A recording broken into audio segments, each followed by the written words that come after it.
ज्योतिषी मठ संस्थान द्वारा 2 दिवसीय कालिदास राष्ट्रीय महर्षि ज्योतिषी सम्मेलन में आए ज्योतिषी से विशेष चर्चा। आइए देखते हैं क्या क्या चर्चा में देश विदेश से आए ज्योतिषियों। अगर वास्तव में हम ज्योतिषी के बताए हुए मार्ग पर चले तो हमारे जीवन में बहुत सारे बदलाव देखने को मिलेंगे। देखिए हमारी विशेष खबर। 2 दिवसीय कालिदास राष्ट्रीय महर्षि ज्योतिषी मठ सम्मेलन का आयोजन किया गया है। कहाँ से ज्योतिषी आए इसमें? हमारा ये जो 2 दिवसीय कालिदास महर्षि राष्ट्रीय ज्योतिष सम्मेलन का आयोजन खत्म वर्ष है। इसमें 12 प्रदेशों के 250 ज्योतिषाचार्य आए हुए हैं। देश के कोने कोने से ज्योतिषाचार्य हैं। दिल्ली, मुंबई, हर जगह से ज्योतिषाचार्य हैं। असम, गुवाहाटी, कलकत्ता, दूर दराज के क्षेत्रों से भी ज्योतिषाचार्य आए हुए हैं। बहुत अच्छे विद्या के विषय विशेषज्ञ हैं। बहुत अच्छा कार्यक्रम चल रहा है। और ये सम्मेलन ज्योतिष महर्षि पंडित अयोध्या प्रसाद गौतम जी की पुण्य स्मृति एवं पंडित बाबूलाल चतुर्वेदी पंचांगा जी की पुण्य स्मृति में किया जा रहा है। इसमें क्या आम जनमानस को भी आना उपस्थिति अलाउ है या नहीं? शाम को हमने संगीत संध्या का आयोजन किया है, जिसमें आम जन भी उपस्थित होकर के और ज्योतिषियों से रूबरू हो सकते हैं। साथ ही हमारे यहाँ पर जो विषय विशेषज्ञ आए हैं ज्योतिष विधा के, उनसे भी मुलाकात कर सकते हैं। ये कितने साल से आप ये कार्यक्रम कर रहे हैं और इससे आम जनता के लिए और ज्योतिष का इसका क्या महत्व है? देखा जाए, हम आपको पूर्व में व्यतीत है कि हम कस्टम 6 साल से राष्ट्रीय ज्योतिष सम्मेलन कर रहे हैं। आम जनता के लिए ये होगा कि ये एक ज्योतिष मंथन होगा। यहाँ पर जो विविध संस्कार हैं और विविध संस्कृतियाँ हैं भारत की, वो एक मंच पर आई हुई हैं। तो कुछ ना कुछ तो मंथन होगा और उससे जो निकलने वाला अमृत है उसका पान भी जनता जनार्दन ही करेगी। उसके जो सिद्धांत हैं, खास तौर पर जो विलुप्त विद्याएं हैं, जैसे कि पक्षी शास्त्र, खास तौर पर हमारे जो शकुन शास्त्र है और कालिदास काव्य ज्योतिष है इत्यादि जैसे विलुप्त विद्याएं हैं, इन पर विशेष शोध पत्र प्रस्तुत किए जा रहे हैं। इनको पटल पर लाया जाएगा और जो पंचांगों में एक रूपता नहीं आ रही है, उन पंचांगों में एक रूपता लाने का प्रयास भी राष्ट्रीय स्तर पर हो रहा है। और देखा जाए तो बहुत सारे पंचांगकार यहाँ पर उपस्थित हैं। लाला राम सूर रामनारायण पंचांग, पुष्पांजलि पंचांग, पंडित अयोध्या प्रसाद गौतम पंचांग, बाबूलाल पंचांग, भुवन विजय पंचांग और लाला राम सूर आरसी एंड सन्स पंचांग। मतलब लगभग देश के जितने भी प्रतिष्ठित पंचांग हैं वो सभी पंचांगकार यहाँ पर विराजित हुए हैं। आजकल जो ज्योतिष में जो अलग अलग टेरो कार्ड हो गया या हस्तरेखा हो गया या कोई भी है, तो सबके अलग अलग मत क्यों होते हैं जिससे ज्योतिष के गणना गलत निकलती है? क्या कारण है? काल दर्शनी विद्या सौम्य चित्ते न लभते निष्ठुरा खटकर्मी चौ नई सिद्धति जन्मना। हमारी ये ज्योतिष विद्या है, उसके ये अंग हैं, बहुत सारे अंग हैं। वेदों का अंग ज्योतिष है और ज्योतिष के ये अंग हैं बहुत सारे, जिनके द्वारा लोग अपनी ज्योतिष की भविष्यवाणियाँ करते हैं। तो कई बार गणनाओं में अंतर आ जाता है, कई बार स्थितियों में अंतर आ जाता है। तो देश काल और परिस्थिति के हिसाब से भविष्यवाणियाँ करनी चाहिए। और हमारे साथ में आचार्य जी गंगा प्रसाद जी, धर्माचार्य जी भोपाल हैं। और साथ में देखा जाए तो यहाँ पर उत्तराखंड सरकार की मंत्री जी भी इस सम्मेलन में पधारे हुए हैं। सभी लोगों का हमने स्वागत किया। हमारे सांसद यशस्वी आलोक शर्मा जी भी पधारे, उनका भी हमने स्वागत किया। पूर्व 5 बार के विधायक और पूर्व सांसद और मंत्री डॉक्टर रामकृष्ण किस्मरिया जी पूरे समय पर सम्मेलन में उपस्थित रहेंगे। बाबा जी के नाम से प्रसिद्ध हैं। और देखा जाए तो अन्य धर्माचार्य भी यहाँ पर उपस्थित हैं। ऐसे में ये एक सम्मेलन बहुत ही राष्ट्रीय स्तर पर क्या अंतर्राष्ट्रीय स्तर पर हो गया है, क्योंकि अमेरिका से भी 2-4 NRI आए हुए हैं। अगर आप लोग कहेंगे तो गुरु, जो ज्योतिष के माध्यम से लोगों के जीवन में बदलाव भी देखा जा रहा है, लोग अब ज्योतिष में विश्वास कर रहे हैं। ज्योतिष में विश्वास करने लगेंगे, क्योंकि ये विद्या ऐसी है, ये ज्ञान है, ऋषियों का ज्ञान है, पुरातन ज्ञान है।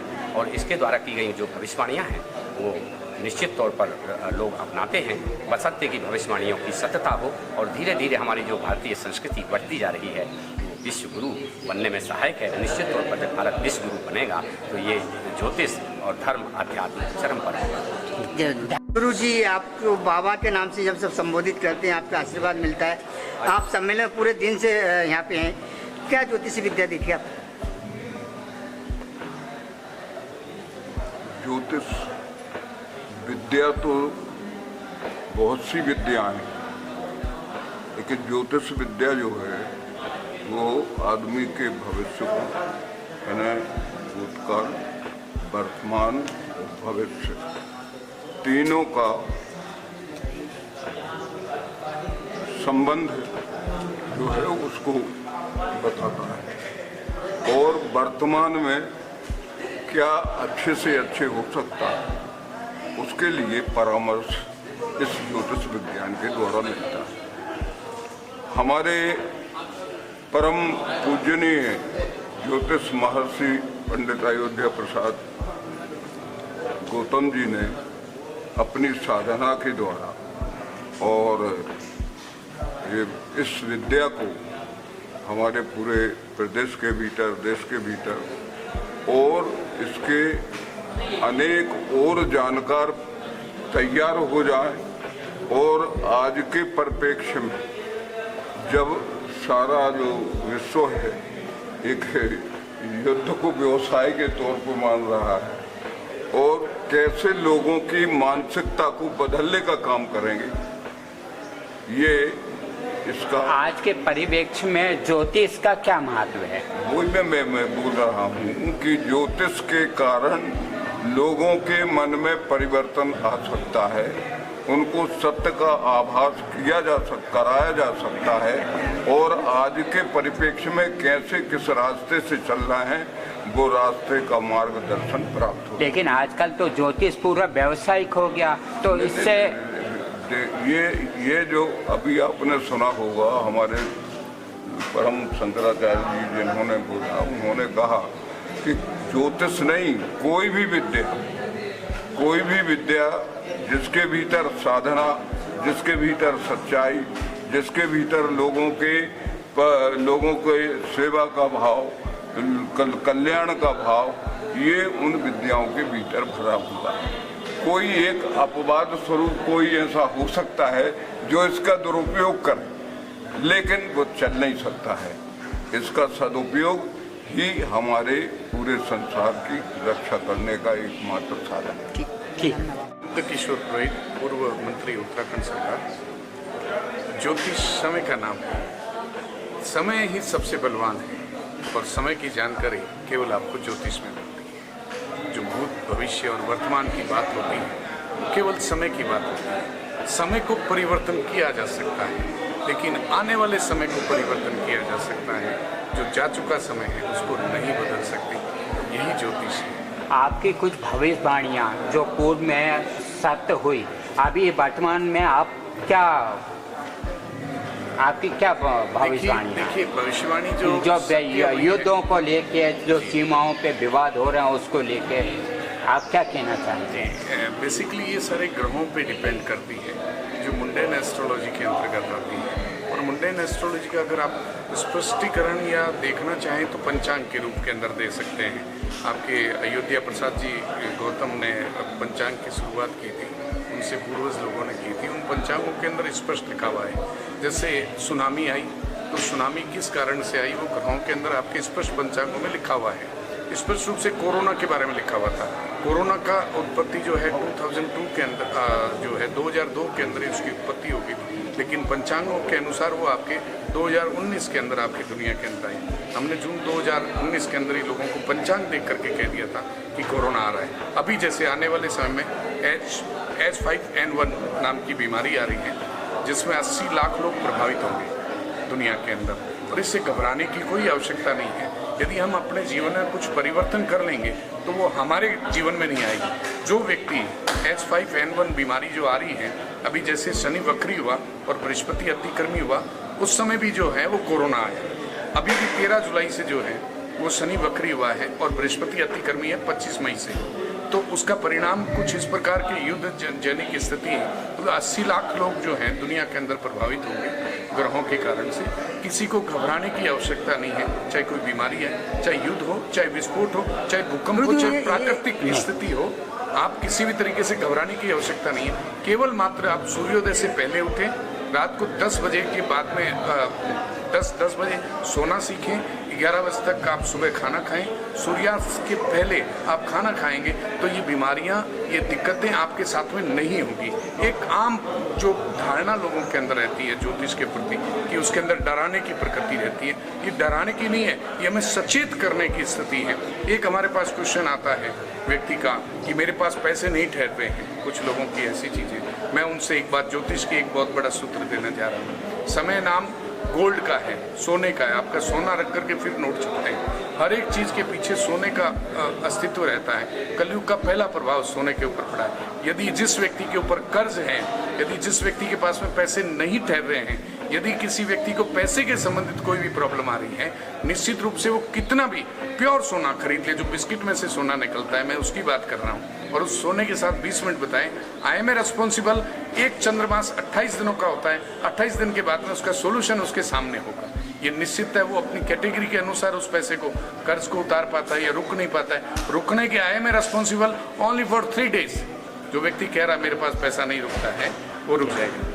धन्यवाद। ये जो बीमारी आने वाली है वो कब से आएगी? आप जो ये बस स्टार्ट हो चुकी बीमारी नहीं है। बेसिकली हम बीमारी किसको कहते हैं? जो रोकती है हमें, जो कार्य करने से रोकती हैं, उसको बीमारी कहते हैं। तो ये कई प्रकार की चीजें जो आपके, जैसे कोरोना के अंदर आपने लॉकडाउन सुना, वो लॉकडाउन था, लॉक करने के लिए नहीं कहा गया था आपको, सरकार ने कहीं आपको लॉक करने के लिए नहीं कहा, आपको रोकने के लिए बोला कि आप रुकिए।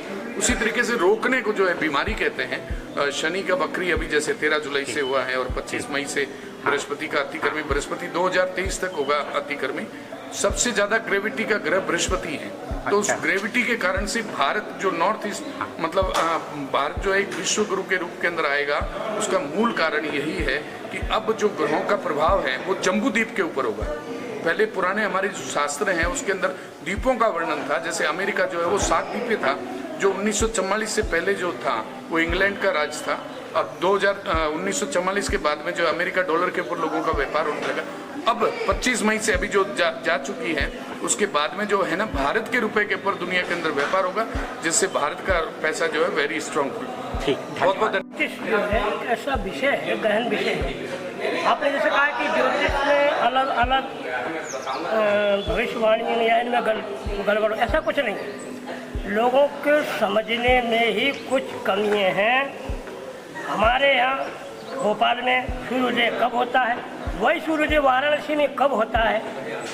सूर्य जब उदय होता है, अमेरिका में रात होती है, हमारे भारत में दिन होता है। इसका मतलब सूर्य की गति से, ग्रहों की गति से, उन गतियों की गणना करके सूर्य यहाँ कब उदय होगा, वहाँ कब उदय होगा, कितने घंटे कितने मिनट तक कौन सी तिथि कब यहाँ आई, तो यहाँ वो पर्व उस दिन हो जाएगा। अगर सूर्योदय बाद में वहाँ किसी अन्य जगह, तो वहाँ वो तिथि उस दिन नहीं आने के कारण दूसरे दिन तिथि में यदि पर्व मनाया जाता है, तो हम लोगों को भ्रम है। ज्योतिष में कोई गड़बड़ नहीं है। ज्योतिष एक विज्ञान है। ज्योतिष केवल मात्र धर्मशास्त्र है। ज्योतिष एक वो कला, वो एक प्रकाश पुंज है जो पृथ्वी से लेकर आकाश तक की जो भी स्थिति है उनका निर्धारण करने की विधा का नाम ज्योतिष है। दूसरा नाम बता दीजिए। ना आपका नाम बताइए। मेरा नाम गंगा प्रसाद आचार्य, धर्माधिकारी। कहाँ से हैं? भोपाल से। आप किस विषय में ज्योतिष में यहाँ कहाँ से पधारे हैं आप? नमो नमः, सभी को नमस्कार। हाँ। धर्माचार्य डॉक्टर अरविंद बचौरी मध्य प्रदेश राजधानी भोपाल में निवासरत है। अच्छा।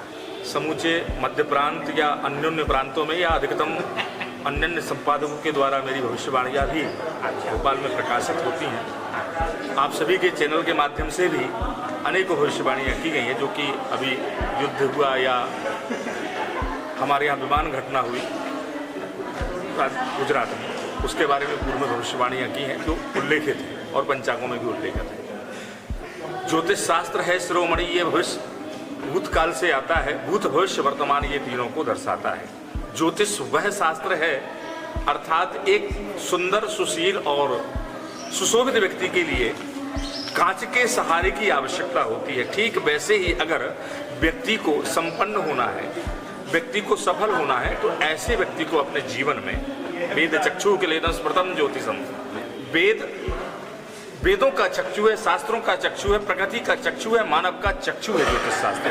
तो कहने का तात्पर्य कि जो इस शास्त्र के अंतर्गत चलता है, इसके अधीनस्थ होकर के चलता है, उसके जीवन में कभी किसी प्रकार की अभी जो अति वर्षाएं हो रही हैं, जो और जगह जगह आपने सुना होगा कि कहीं 12 इंच, कहीं 2 इंच, कहीं सूखा पड़ रहा है, बाढ़ आ रही है, जो जनहानि हो रही है, उसमें ज्योतिष को अब किस नजर, जो वर्षा को ज्योतिष को किस उसमें अज्ञान में देखते हैं? अग्नि तत्व कारक मंगल वर्तमान में चल रहा है। 4 माह की अतिवृष्टि का योग है, जिसमें आकाशीय बिजली आदि आदि घटित घटनाओं का घटन होगा और बहुत भूचाल की स्थिति हमारे मध्य प्रदेश में नहीं, बल्कि संपूर्ण भारतवर्ष में आएगी, जिसमें प्रभावित होंगे जो धर्मस्थल हैं, अत्युग्र भूरि कर्माणु, जो धर्मस्थल हैं, धर्मस्थलों पर भी भूचाल की स्थिति आएगी। ये ज्योतिष का मत है, क्योंकि चतुर्ग्रही योग पड़ा हुआ है और मंगल अंगारक योग के साथ अपना प्रकोप है। धन्यवाद, बहुत बहुत। मैं आचार्य नित्यानंद गिरी श्रीधाम वृंदावन से इस ज्योतिष सम्मेलन में आया हूँ, जो कि एक अंतर्राष्ट्रीय ज्योतिष है।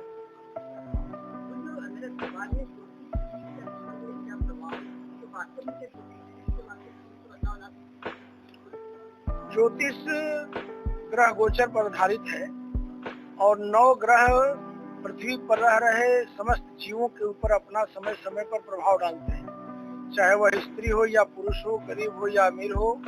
प्रत्येक जीव पर ग्रहों का असर होता है। प्रत्यक्ष प्रमाण के रूप में सर्वप्रथम ग्रहों के राजा सूर्य हैं, उनका प्रभाव का आप दर्शन करें। सूर्य हमारे जीवन में जिस दिन हम जन्म लेते हैं उस दिन से वो प्रकाश देना शुरू करते हैं और मृत्यु पर्यंत उनका प्रतिदिन 12 घंटा हमारे साथ बीतता है। सूर्य हमारे जीवन में नाना प्रकार की ऊर्जा और तत्व नाना प्रकार की प्रदान करते हैं। दुष्ट ग्रह और पाप ग्रह जितने होते हैं, चाहे वो राहु केतु हो या शनि हो या जो अन्य ग्रहों के साथ युति के भी मानक माने जाते हैं, उन ग्रहों के दुष्प्रभाव से बचने के लिए बहुत सारे उपाय ज्योतिष के अनेकों ग्रंथों में लिखे गए हैं। विद्वानों के द्वारा, आचार्यों के द्वारा, मनुष्यों के द्वारा उन उपायों को प्रत्येक व्यक्ति को करना चाहिए योग्य ज्योतिषी से समझकर। वर्तमान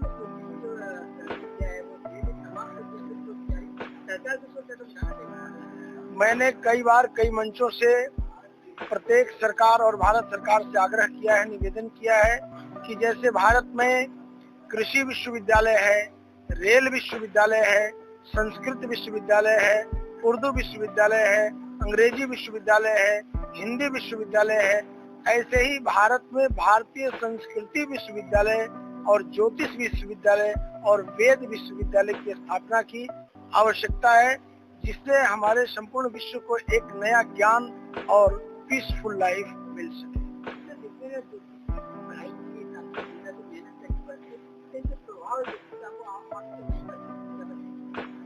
वजह ज्योतिष का आज 2 कारण है इसका। पहला ये कि नाना प्रकार की विधाएं आ गई हैं और तत्काल लोग लाभ चाहते हैं और ज्योतिषी के बताए हुए उपायों और नियमों को कोई भी आधुनिक युग में पालन नहीं करना चाहता है।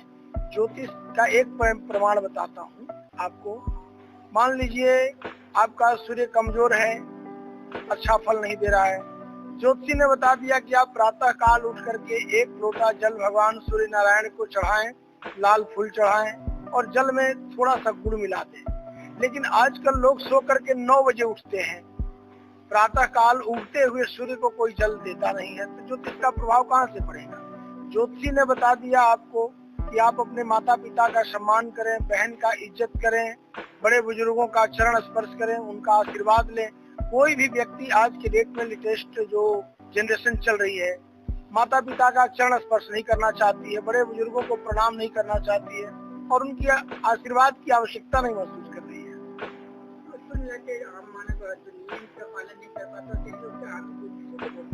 हाँ, जो लोग ज्योतिषी को बताए हुए नियम का पालन नहीं करते हैं उनको कोई भी शुभ फल नहीं मिलता है।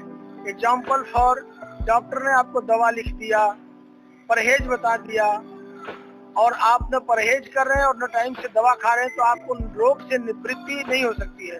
अब वो दोष आप डॉक्टर को दें तो इसमें डॉक्टर कहीं से दोषी नहीं माना जाता है। जो आज के चलन है, लोगों ने अपना बिजनेस को व्यापार बना लिया, तो लोगों के जीवन में क्या भय पैदा कर रहा है, तो क्या। देखिए, दो बातें आपने पूछी, एक डर और भय और एक व्यापार बना दिया है। मैं आपसे पूछना चाहता हूँ, एक व्यक्ति एक IAS से भी ज्यादा अध्ययन करके 40-50 साल में एक सफल ज्योतिषी बनता है, क्या उसे जीवन जीने का अधिकार नहीं होता? एक ज्योतिषी के पास आते 11 रुपए का लेते हैं, जबकि हमसे कम एजुकेशन वाला डॉक्टर बनता है, उसको हम 11,000 देते हैं। तो जीविका चलाने के लिए यदि हम स्वेच्छा से ज्योतिषियों के प्रति सम्मान रखें, हम क्यों नहीं उनकी जीविका? आज क्या एक ज्योतिषी को अधिकार नहीं होता कि 1,000-2,000 रुपए रोज कमाए? एक पोस्ट ग्रेजुएट करने के बाद 50-60 हजार की नौकरी आराम से करता है। क्या ज्योतिषी को अधिकार नहीं कि 50-60 हजार रुपए महीने उसका खर्चा हो? मेरा खर्चा नहीं होगा? तो जब स्वेच्छा से समाज हमारा उसका सहयोग नहीं करता, तो निश्चित ही ऐसे ज्योतिषी जिन्हें समाज का सहयोग नहीं मिल रहा, जो निःशुल्क उम्मीद रखते हैं, ऐसे लोगों के साथ कहीं ना कहीं घुमा फिरा के पैसे लेने का प्रचलन पैदा हुआ आधुनिक युग में, जिसे आप कहते हो कि धंधा बना दिया है। ज्योतिषी का प्रभाव क्या जीवन में प्रेजेंट मिलता है, ज्यादा देर दूर ज्यादा जाने की आवश्यकता ही नहीं। विटामिन डी कहाँ से मिलता है? आपको जानकारी हो तो आप उत्तर दे देंगे, तो मैं दे दूंगा। सूर्य से मिलता है। यदि मान लो जन्म के समय ये पृथ्वी है, यहाँ जन्म हुआ, इधर सूर्य है, तो उसको डी की कमी गर्भ काल में भी रही, जन्म समय भी रही, और जब फिर ये कंडीशन पैदा होगी तो निश्चित विटामिन डी की कमी होगी। विटामिन डी से संबंधित जितनी परेशानियां हैं, शारीरिक, मानसिक या चिंतन की, वो उसमें पाई जाएंगी, और तब पाई जाएंगी जब सूर्य उस परिस्थिति में आएगा, यानी जैसे नीच का कह लो। समाज है वो ज्योतिषी को सम्मान नहीं दे पा रहा या उनका परिश्रम नहीं दे पा रहा, इसकी वजह से लोगों द्वारा समाज लालची है, ये समाज की वो है। आज माता पिता का नहीं कर पा रहे हैं, बच्चे उनको छोड़ के चले जाते हैं, मेरी पत्नी मेरा बच्चा, भाई का नहीं कर रहा है। तो ज्योतिषी के साथ भी वही हो रहा है, भाइयों में विरोध है। एकाकी परिवार में लड़की देना चाहते हैं, आपके लड़की होती है, आप कहते हो उसके ज्यादा भाई बहन ना हो। तो ये जो मानसिकता बनी है, ये सिर्फ ज्योतिष के प्रति नहीं है, ये सामाजिक कुरीति है।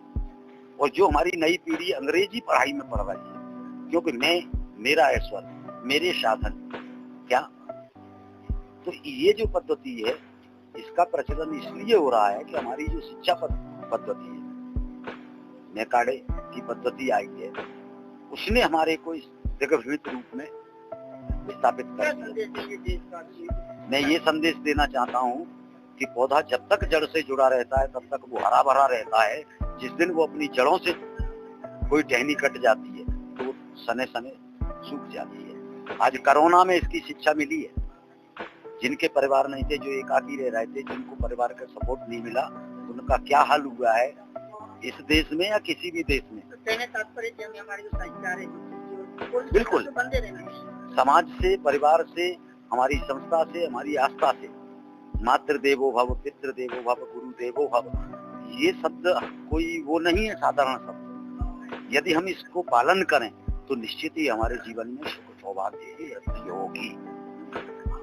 मैं पंडित राजगुरु कृपाराम उपाध्याय भोपाल से ही हूँ, और ऐसे करीब मैं अपने जीवन में 700-800 सम्मेलन अटेंड कर चुका हूँ, और आने वाले 7 सितंबर को भोपाल न्यू मार्केट में मेरा खुद का सम्मेलन है।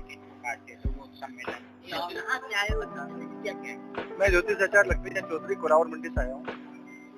जो हमारे ऋषि मुनि हैं, ज्योति धन ईश, ये ज्योति ईश्वर की है।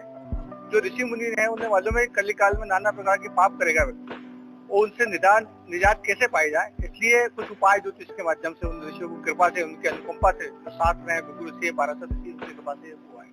तो जब तक जब किसी प्रकार की उसको शारीरिक, मानसिक, धार्मिक, आर्थिक, राजनीतिक, व्यवसाय जो भी जहाँ तक हानियां जीवन में होती है, परेशानियां होती है, तो उस ग्रह का नमन, चिंतन, पूजन पाठ, हवन इत्यादि करके उसके दुष्प्रभाव को छीन कर और सहजता से जीवन जिए।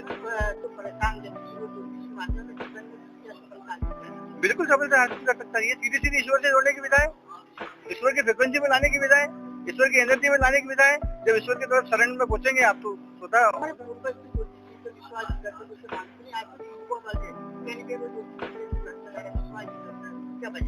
देखिए, जिसको पेट में दर्द हो रहा है ना, उसको डॉक्टर की हिम्मत पता है। अब वो युवा, उसको जरूरत लगी नहीं है, क्योंकि जीवन जीने का, जीवन कैसे जिया जाए सिखाती है ज्योतिष। और आज जो हमारे कालिदास जी के नाम से जो कार्यक्रम चल रहा है, उनने 2 शास्त्र लिखे हैं कालामृत करके, 1 और 2। उसमें पूरा ज्योतिष का गणना है। वो पूरे हमारे जो पुराने दोहाएं हैं, मुहावरे हैं, उक्तियां हैं, सुक्तियां हैं, उन सब में उसमें उल्लेख दिया है ताकि कैसे निजात लिया जाए। 3 प्रकार से भाग्य बदला जा सकता है। रत्नोस्ती दान, दान से आड़े वक्त की अनोनी डरती है। यदि कितने आप 100 बीघा के 100 एकड़ के काश्तकार हैं, यदि बीज नहीं बोगे तो उगेगा कुछ भी नहीं, मिलेगा कुछ भी नहीं। इसलिए हर व्यक्ति को दान देते रहना चाहिए अपने सामर्थ्य के अनुसार। औषधि से रोग ठीक होते हैं, तो ये भाग्य अनुष्ठान से भाग्य बदला जा सकता है। विश्व गुरु के रूप में भारत का पल्ला हमेशा भारी रहेगा, उसका भारी रहेगा। और जहाँ तक ज्योतिष और विज्ञान की बात है, तो विज्ञान तो अभी लघु शिष्य है। विज्ञान क्या है? विज्ञान हम किसे कहते हैं? किसी खोई हुई चीज को, जो खो गई उसको ढूंढ लेना विज्ञान है। तो हमारा जो ज्योतिष शास्त्र था डूब चुका है, अब उसको खोज रहे तो विज्ञान कहते हैं। जैसे हनुमान चालीसा में पहले लिख दिया, सत योजन पर भानु लीने ताई मधुर फल जानू। सूर्य पृथ्वी से कितनी दूरी पर है, हनुमान चालीसा में लिखा है। यजुर्वेद में लिखा है कि 15,80,000 किलोमीटर सूर्य स्थित है पृथ्वी से। तो सब वेदों में लिखा है। तो वेद तो देश दुनिया को सुधार सकती है। आप यदि किसी बच्चे का ज्योतिष के आधार से यदि पढ़ाई करें तो उसका जीवन सफल हो जाएगा, सफलता कदम चूमने लगेगी। जैसे बोले इसको इंजीनियर पढ़ा दिया और उसका योग डॉक्टर का है, तो इंजीनियर कैसे बनेंगे? सफलता पढ़ने के बाद भी नहीं सफलता प्राप्त होगी। ज्योतिषाचार्य से आप दिखवाएं कि हम कौन सी पढ़ाई करें। अब उसमें कर्म भाव देख लिया उसने कि इसको डॉक्टर बनना चाहिए, तो डॉक्टर की पढ़ाई करें। आप देखते होंगे कि उसके योग में है डॉक्टर ज्योतिष में, और उसने इंजीनियर कर लिया, तो इंजीनियर के बाद भी लोगों को दवाई बताता रहेगा, उसके गुण उसमें पाए जाएंगे। ठीक है, धन्यवाद।